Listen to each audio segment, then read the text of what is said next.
Follow these steps to grow karma on Reddit. Let's get in. Some subreddits are gold mines for karma. Try Ask Reddit for engaging or funny questions. Today I learned for sharing cool facts. Likewise funny or memes for posting relatable humor. Next up, original photos, memes, and interesting stories get more upvotes than reposts. Also use catchy titles. Reddit loves curiosity and humor. Next, be active in comments. Fastest way to grow karma.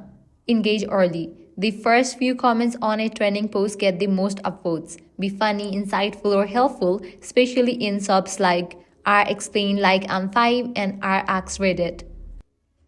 Join karma-friendly threads. Subreddits like Free Karma for You or active discussions in big communities can boost your karma. Just make sure you are adding value, not spamming. With these steps, you'll be able to grow karma on Reddit. Likewise, avoid these mistakes: no spam or low effort posts, no breaking subreddit rules, Reddit hates self-promotion, no arguing, downvotes will tank your karma.